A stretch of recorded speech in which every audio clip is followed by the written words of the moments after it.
우리 허주직 권사님이 꽃샘추위에 관해서 언급했는데, 이 꽃샘추위라는 말이 갑자기 추워지는 것 때문에 살짝 좀 불편할 수도 있겠고, 또 갑자기 추워져서 겁이 나기도 하겠지만, 왠지 우리 꽃샘추위라는 말이 반갑게 들리는 것은 말 그대로 꽃이 피는 봄이 오는 것을 시샘하여 투정을 부리는 것이기에, 그것은 결국 곧 봄이 온다는 예고이죠.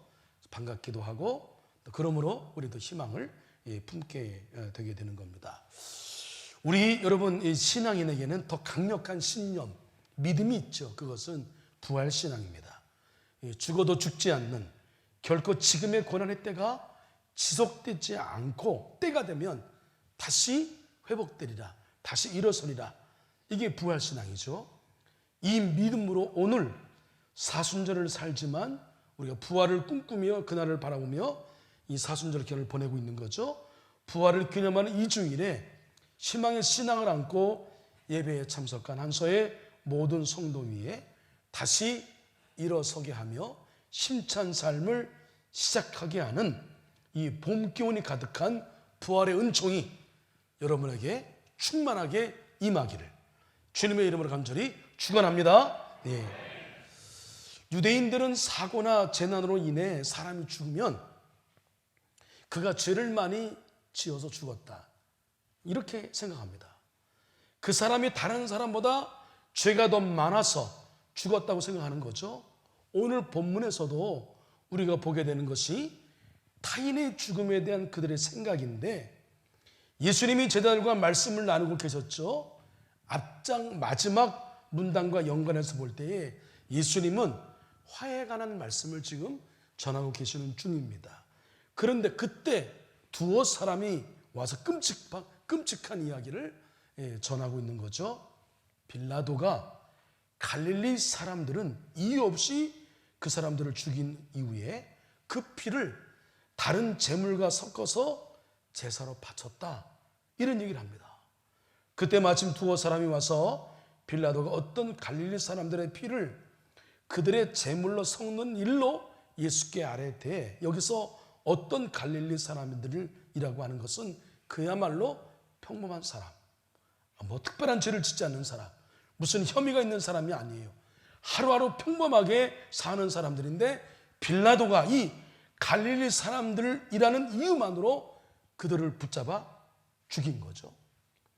빌라도 이런 행동에는 몇 가지 의미가 담겨 있죠. 당연히 빌라도가 갈릴리 사람 좋아하지 않는구나, 생명을 중요하게 생각하지 않는구나, 이런 뜻이 담겨 있는 거죠. 갈릴리 사람들을 무시했고 그것은 자주 행동으로 나타났습니다. 더 나아가 빌라도는 갈릴리 사람들에게 적개심을 가지고 있었어요. 그 왜 그러냐면, 그것은 갈릴리 사람들이 타 지역에 비해서 이 로마, 이스라엘이 지금 로마의 속국에 있는데 로마에 대해서 저항운동을 가장 많이 하는 지역이기 때문에 마음이 불편했어요. 그래서 언제든지 갈릴리의 군사를 출동시켜서 그들 모두를 죽일 수 있다고 하는 본보기로 이 갈릴리 사람 몇을 희생제물과 함께 학살해서 그 피를 섞어서 제사를 지냈다. 내가 원하기만 하면 너희들 전부가 이런 식으로 죽을 수도 있어 라고 엄포를 낸 거죠. 그런데 우리가 이 빌라도보다 더 이해하기 어려운 것이 이 사건을 대하는 당시 유대인들의 생각이에요. 당시 유대인들은 모든 고난과 죽음의 죄를 연관시키고 있는데, 실제로 여러분 욥기 4장 7절에 보면 욥의 친구인 엘리바스가 가족과 재산을 잃고 악창을 앓고 있는 그 친구 욥에게 이런 얘기합니다. 죄 없이 망한 자가 누구인가? 정직한 자의 끊어짐이 어디 있는가? 다 죄 때문에 그런 거야. 네가 정직하지 못해서 그런 거지 라며 잔인하게 묻는 그런 질문 대목이 있어요. 이것은 욥이 누구보다도 잘 알고 있었던, 그래서 자신의 고난이 더 비통했던 교리, 그건데 그거를 찌른 거죠. 결국 그 논리대로라면 모든 고난과 죽음의 배후는 반드시 죄라는 원인이 있다는 겁니다. 유대인들은 역사적으로 이 논리 뒤에 숨어서 가난하고 병든 자들을 끊임없이 정죄하며 상대적으로 부유하고 평탄한 자기들은 죄가 없기 때문이라고 자신하고 있었습니다. 오늘 본문의 말씀을 통해 예수님이 지적하신 것이 이것이고요. 우리는 이것을 보아야 하는 겁니다. 그들은 역사적으로 이 논리 뒤에 숨어서 가난하고 병든 자들을 끊임없이 정죄합니다. 그리고 상대적으로 나는 쟤들보다 나아. 나는 저 사람보다 신앙이 괜찮은 사람이야. 나는 저 사람보다 믿음이 괜찮은 사람이야. 이렇게 상대적으로 비교하여 자신들이 부유하고 평탄한 자기들은 죄가 없기 때문이라고 스스로 자신했다 이겁니다. 여러분, 우리 중에도 이런 생각을 하고 있는 사람이 적잖이 있을 것이다 생각합니다. 현재 고난을 당하고 있는 사람들은 우리 모두가 알지 못하는 죄가 그들에게 있기 때문이다. 오늘 내가 평탄하고 건강하게 사는 것은 죄가 없기 때문에 그런 거라고 자부하고 있는 사람들이 있어요. 지금은 코로나 때문에 병원에 못 가지만 이제 아픈 분들도 병원에 가게 되면 그렇게 하지 않아도 되는데 남아서 꼭 어떤 사람이 그런 얘기하죠. 회개해. 응? 회개하는 좋은 기회야. 이런 얘기합니다. 예? 다 그런 생각을 갖고 있는 사람들의 얘기죠. 그리 오래되지 않은 때 우리 감리교회 대형 목사 중에 한 사람이 서남아시아 쓰나미에서 희생된 사람들을 향해 그들은 하나님의 심판을 받은 것이다. 이렇게 설교해서 세인의 실소를 자한하게 했고, 그리고 참 부끄러운 적이 있었습니다. 빌라도에게 억울하게 학살당한 사람들을 보면 유대인들의 생각이 바로 이런 것이었다. 그들은 죄 때문에 그런 것이라며 그들이 하나님의 심판을 받았다고 기계적으로 생각했습니다. 그러면서 그들은 자신들이 갈릴리 사람들처럼 끔찍한 일을 당하지 않은 것을 부각시키면서 상대적으로 해를 입지 않는 자신들은 죄 없는 경건한 자들임을 은연중에 자랑하고 있었다. 그러나 그들의 생각은 잘못된 것이죠. 예수님은 그들의 생각을 간파하십니다.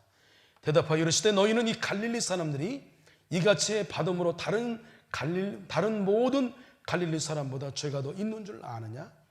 너에게 이르노니 아니라 너희도 만일 회개하지 아니하면 이와 같이 망하리라. 여기에서 주님이 말씀하시는 것이 여러분 무엇입니까? 너희나 갈릴리 사람들이나 죄인인 것은 다 똑같아. 그들이 죽은 것이 반드시 죄 때문인 것도 아니고 너희가 살아있는 것도 반드시 의로워서 있는 것도 아니다. 그러면서 주님은 다른 일 하나 더 들어주시죠.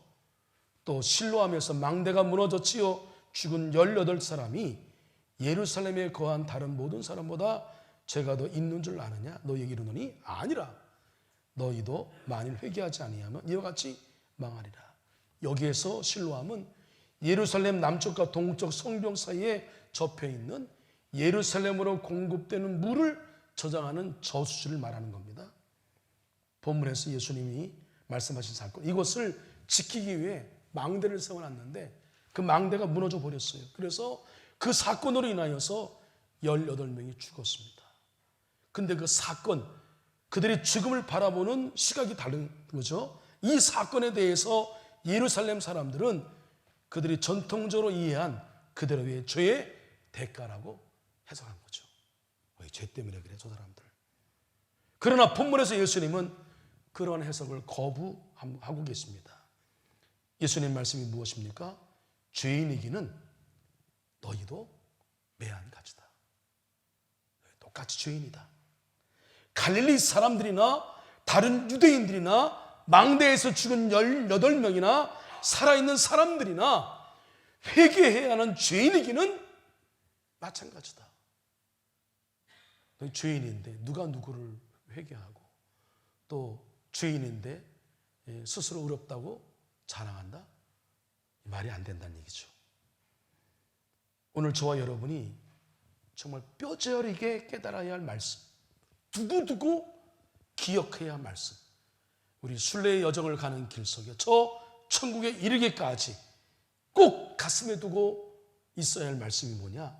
너희도 만일 회개하지 아니하면 다 이와 같이 망하리라.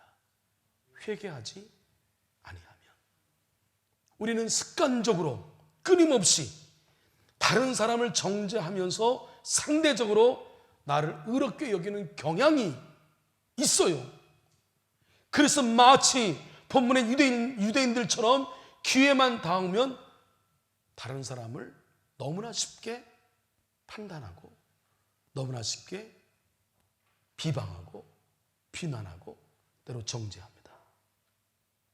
그게 우리 어쩌면 습관처럼 배어있는 그런 모습이 있단 말이에요. 그러나 주님은 말씀하십니다. 회개하지 아니하면 다 이와 같이 망하리라. 오늘 우리에게 필요한 것이 무엇입니까? 이 말씀 앞에 정직하게 서는 거예요.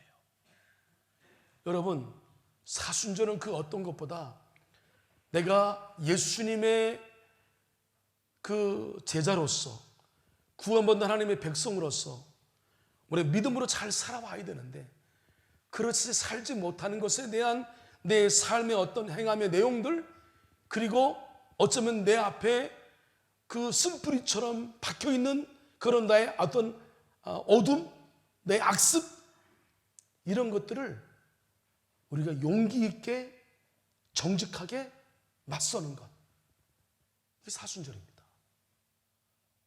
그래서 나의 조금 영적인 내면이 조금이라도 변해서 예수님을 닮아가는 것, 이게 사순절에 우리가 해야 할 일이에요. 여전히 우리는 교회를 나가고 헌신하고 봉사하고 신앙생활을 이어간다 하면서 다른 사람의 티를 보며 자신의 들보는 보지 못하고 티를 보고 지적하고 이러니 저러니 판단하고 평가하는 일을 너무 쉽게 합니다. 근데 정작 나 자신의 들보는 보지 못해요. 내 안에 어둠이 있는 것, 주님이 원하시지 않는 나의 모습들, 주님처럼 살지 못했던 나의 부끄러운 모습들, 여전히 내 인생의 자랑과 내 인생의 욕망과 욕심에 사로잡혀서 마치 열심히 사는 것이 내 신앙생활을 잘하는 것처럼 착각하고 있으며 그렇게 스스로 자유하며 살아오는 나의 삶을 한번 뒤돌아보고 너의 내면은 괜찮은지, 너의 내면은 어둡지는 않은지, 여전히 내 입술은 누구를 향하여 비난하고 비방하고 판단해서 상대적으로 난 저와 같지 않으니 괜찮다고 하는 스스로의 비교 상대로 위안을 받고 있는 것은 아닌지, 그런 나를 철저하게 뒤돌아보는 것, 이런 나와 맞대는 것 어렵죠? 쉽지 않습니다. 다른 사람은 다 피하기 좋아하죠. 그런 나를 보기 싫어합니다. 그냥 넘어가려 합니다. 대충 나에 대해서는 너무나 인자합니다. 나에서는 너무나 너그럽습니다. 다른 사람에 대해서는 너무나 인색해요. 여전히 우리는 비겁하게 다른 사람의 약점이나 공격하면서 상대적으로 나는 의롭다고 여기고 있지는 않은지, 혹 그렇다면 저와 여러분은 정말 안타깝게도 본문의 유대인들과 같은 열매를 맺고 있는 겁니다. 그런 우리에게 주님은 다음과 같은 비유로 자신을 냉정하게 살펴보고 속히 돌아올 것을 권면합니다. 한 사람이 포도원에 무화과나무를 심은 것이 있더니 와서 그 열매를 구하였으나 얻지 못한지라 포도원 지기에게 이르되 내가 3년을 와서 이 무화과나무에서 열매를 구하되 얻지 못하니 찍어 버리라. 어찌 땅만 버리게 하겠느냐. 주인은 3년을 기다렸다고 합니다. 그러나 맺혀야 할 열매가 맺히지 않았을 때에 주인은 차갑게 냉정하게 명령하죠. 찍어 버리라. 어찌 땅만 버리게 하겠느냐. 이게 여러분 하나님 앞에 우리일 수 있고 나일 수도 있어요. 하나님은 사랑의 하나님이시기도 하지만 하나님은 공의와 정의의 하나님이시기도 하다고 하는 사실을 잊어서는 안 됩니다. 어쩌면 우리는 여전히 열매 없이 홀만 남은 가련한 무화과 나무인지도 모르겠어요. 그러면서도 나는 스스로 섰다고 그렇게 치명적인 착각을 하고 있는 바리새인은 아닌지 모르겠어요. 그런 자각이 있는 자에게 주님은 말씀하신 그 말씀이 무섭게 그지없습니다. 아니라 너희도 회개하지 아니하면 다 이와 같이 망하리라. 찍어버리라. 어찌 땅만 버리게 하겠느냐. 선줄로 생각하는 자는 넘어질까 조심하라. 그런 두려움 속에 있는 우리를 위해 주님은 탄원하시는데 이 얼마나 위안과 위로와 힘이 되는지 알 수 없어요. 주인이요, 금년에도 그대로 두소서. 내가 두릅하고 걸음을 줄이는 이후에 만일 열매가 열면 좋거니와 그렇다면 그때 좀 찍어버리세요. 한 해의 생명을 더 연장해 주실 것을 요청합니다. 주님은 다시 한번 걸음을 주어보겠다고 말씀하십니다. 우리에 대한 기대를 놓지 않으신 거죠. 기회를 주시는 겁니다. 그렇게 해서 열매가 맺힐 수 있다면 그 얼마나 좋은 일이라며 설득을 하시는 거죠. 주님의 마지막 말씀이 무엇입니까? 그렇지 않으면 찍어버리소서. 우리는 잘 믿고 있다고 생각하고 있습니다. 이 정도면 나는 뭐 괜찮은 신앙인이야 생각할 수 있어요. 근데 여러분, 주님이 우리에게 요구하신 우리의 삶의 내용은 율법을 넘어서 이제 새 계명을 주셨는데 원수도 사랑하라고 말씀하셨고 내 마음으로 생각으로 품은 것까지도 죄라고 말씀하셨단 말이에요. 이 예수님의 새로운 기준 앞에 자유로울 사람이 누가 있어요? 아무도 없어요. 그리고 실제로 우리는 그렇게 너무나 쉽게 누구를 비난하고 비판하고 판단하는 일이 자연스러워. 여러분, 제가 목사니까 너무 잘 알잖아요. 평생 목회했으니까, 함께 여러분과 사니까 알잖아요. 누구를 향하여 판단하고 비판하는 일은 뭐 거침이 없어요. 너무 쉽습니다. 그러면서 우리는 스스로 생각하기에 이 정도면 나는 괜찮은 신앙인이다 스스로 자부합니다. 지금 우리가 잘 믿고 있다는 것이, 잘 살고 있다는 것이 이런 상대적 비교로 얻는 우위 때문은 아닌지, 끊임없이 다른 사람만 평가하며 살다가 내가 좋은 신앙이 있는 줄 착각하고 살다가 그렇게 현대판 바리새인이 되어 살다가 어느 날 회개조차 못하고 찍혀버리는 가련한 나무가 나일 수도 있다. 우리일 수도 있다. 오늘 이 음성을 들어야 됩니다. 우리 모두는. 제가 말씀을 통하여 겁박하는 들 말씀이 아니라 우리의 내면을 진솔하게 되돌아보자. 우리의 삶을 진지하게 되돌아보자. 여러분, 죄송하지만 여러분 때문에 우는 사람이 얼마나 많은데요. 여러분 때문에 가슴 치는 사람이 얼마나 많은데요. 여러분 때문에 신앙을 포기하고 싶은 사람이 얼마나 많은데요. 여러분 모르죠? 그 사람은 알아요. 근데 나는 신앙을, 믿음을 잘 갖고 있다고 생각해요. 내가 갖고 있는 나의 아집과 나의 편견과 내 기준에 의해서 말이죠. 이런 우리들에게 이 사순절에 주신 하나님의 말씀이 있습니다. 여러분, 나에게 주는 말씀으로 경청하시기 바랍니다. 악인은 그의 길을, 불의한 자는 그의 생각을 버리고 여호와께로 돌아오라. 그리하면 그가 긍휼히 여기시리라. 우리 하나님께로 돌아오라. 그가 너그럽게 용서하시리라. 이는 내 생각이 너희 생각과 다르며 내 길은 너희의 길과 다름이니라. 여호와의 말씀이니라. 이는 하늘이 땅보다 높음 같이 내 길은 너희 길보다 높으며 내 생각은 너희의 생각보다 높음이니라. 사도 바울, 은혜 은사를 집대성한 사람이에요. 내가 부득불 말한다. 이거 사실은 하늘의 비밀의 세계를 말하는 건 조심스러운 일인데 내가 경험을 해보니까 하늘이 한 층이 아니더라. 하늘이 3,000층이더라. 3층으로 되고 있더라. 예? 그러면 은사를 집대성했습니다. 그가 가는 곳곳마다 여러분 복음이 심겨짐으로 교회가 세워지고 수많은 영혼들이 돌아왔어요. 예수님 이후에 예수님처럼 산 사람 대표적인 사람이 누구냐? 사도 바울. 우린 주저하지 않고 들 수 있습니다. 근데 그가 고백하기를 매일처럼 무슨 고백을 해요? 오라, 내가 하나님이 원하는 선을 행치 않고 악을 행하는 것 때문에 괴롭다. 오라, 나는 공고한 사람이다. 나는 그러므로 매일 죽는다. 매일 죽는데요. 그에게 회개할 것이 뭐가 있어서 매일 죽는다고 고백했어요. 우리 이 말씀을 들으면서 여전히 나는 회개할 게 뭐가 있을까? 여러분 고민하는 사람이 있을 거예요. 여러분 진지하게 나 자신을 되돌아보시기 바랍니다. 여러분 때문에 우는 사람이 있다니까요. 여러분 때문에 가슴 치는 사람이 있다니까요. 여러분 때문에 신앙을 포기하고 싶은 사람이 있다니까요.